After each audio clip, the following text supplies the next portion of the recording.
ജയ്സേ സുഖല്ലേ? നമ്മുടെ കോർപ്പറേഷൻ കണ്ണൂർ കോർപ്പറേഷൻ്റെ ആൾക്കാർ തട്ടുകടകൾ അവിടുത്തെ പയ്യാമ്പലത്തെ തട്ടുകടകൾ ഒഴിപ്പിക്കാൻ വേണ്ടിയിട്ടുള്ള നോട്ടീസ് ഓൾറെഡി അവർക്ക് കൊടുത്തു കഴിഞ്ഞു. ഒരാഴ്ചക്കകം ഒഴിഞ്ഞു പോകണമെന്നാണ് പറഞ്ഞിട്ടുള്ളത്. എൻ്റെ അഭിപ്രായത്തിൽ ഇന്ന് ഞാൻ ആ വഴിക്ക് പോയപ്പോൾ ഒരുപാട് ആൾക്കാർ അങ്ങനെ പോയിട്ടുണ്ട്, പലരും പോയിട്ടുണ്ട്. എന്നാൽ ഇന്ന് കിട്ടിയതെന്താ പറയുക, ഇന്നത്തെ ഒരു ന്യൂസ്, അവിടെ ശ്മശാനത്തിൽ വന്ന ഒരു ആംബുലൻസ് ഡ്രൈവർ അവിടെ ഉപ്പിലിട്ട മറ്റേ കച്ചും ഒക്കെ വിൽക്കുന്നൊരു 2 സ്ഥലങ്ങളുണ്ട്, എവിടെ നിന്നാണ് വാങ്ങിച്ചതെന്ന് അറിയില്ല. അപ്പോൾ അവിടെ വെച്ച് നമ്മൾ എല്ലാവരും, അവിടെ വരുന്ന ആൾക്കാർ മുഴുവൻ വാങ്ങുന്നതാണ് ഉപ്പിലിട്ട സാധനങ്ങൾ. ശ്മശാനത്തിൻ്റെ സൈഡ് എന്ന് പറയുമ്പോൾ അവർ 2 ആൾ മാത്രമേ ഉള്ളൂ, വേറെ ആരും അങ്ങനെ ഉപ്പിലിട്ടത് അവിടെ വിൽക്കുന്നില്ല.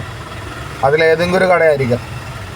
അപ്പോൾ ആ കടയിൽ നിന്ന് ഉപ്പിലിട്ടത് വാങ്ങിച്ചതിൽ പുഴു കണ്ടെത്തി എന്നുള്ളൊരു റിപ്പോർട്ട് ഇപ്പോൾ വന്നിട്ടുണ്ട്.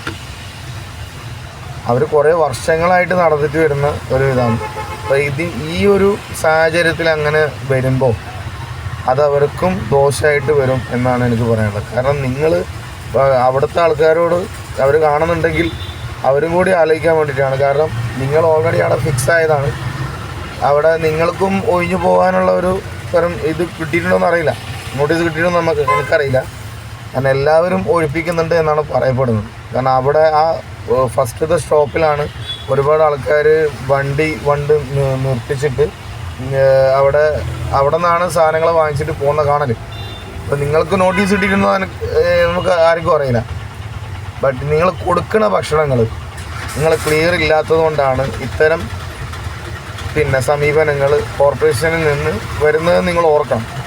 ഇപ്പം മനുഷ്യന്മാർ ഒരുപാട് അധ്വാനിച്ച്, അതുപോലെ തന്നെ ഒരു ചെറിയൊരു കാര്യത്തിന് വേണ്ടിയിട്ട് എന്ന് വെച്ചാൽ ഒരു ആസ്വാദനത്തിന് വേണ്ടിയിട്ട് അവിടെ വരുമ്പോൾ നിങ്ങളെ സമീപിച്ചിട്ട് ഒരു ഭക്ഷണം വാങ്ങി തിന്നുമ്പോൾ അതൊരു നല്ല രൂപത്തിൽ കൊടുക്കേണ്ടത് നമ്മളെ വീട്ടിലേക്ക് വരുന്ന ആൾക്കാരെ നല്ല ഭക്ഷണം തന്നിട്ട് ആദരിക്കൽ നമ്മുടെ കർത്തവ്യമാണ്. അതിപ്പോൾ കടയാവട്ടെ, ഹോട്ടലാവട്ടെ, ഏത് സ്ഥാപനം ആയിക്കോട്ടെ, നല്ല ഭക്ഷണം കൊടുക്കൽ നിർബന്ധമാണ്.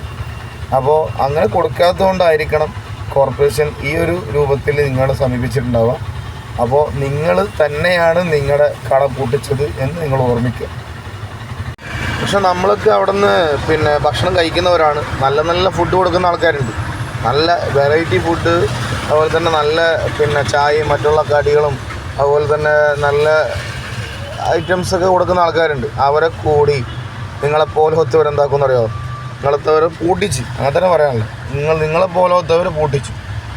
പിന്നെ ചില ആൾക്കാർക്ക് ഒരു ധാരണയുണ്ട്, നമുക്ക് എന്ത് കൊടുത്താലും നമുക്കൊരു പ്രശ്നമില്ല എന്നുള്ള രൂപത്തിൽ. അതൊക്കെ മാറി വെക്കണം. അതൊരു പണ്ടായിരുന്നു, ഇപ്പോൾ ഒന്നല്ല, ഇപ്പോൾ സ്ട്രെയിറ്റ് ആക്ഷനാണ്. ഇപ്പോൾ പലതവണ വാണിങ് കൊടുത്തിട്ടും പൂട്ടാത്ത അല്ലെങ്കിൽ വൃത്തിഹീനമായ സാഹചര്യത്തിൽ കണ്ട ആൾക്കാരൊന്നും ഇതുവരെ കൂട്ടിച്ചിട്ട് തുറക്കാൻ വിട്ടിട്ടില്ല. ഇതാണ് അവസ്ഥ.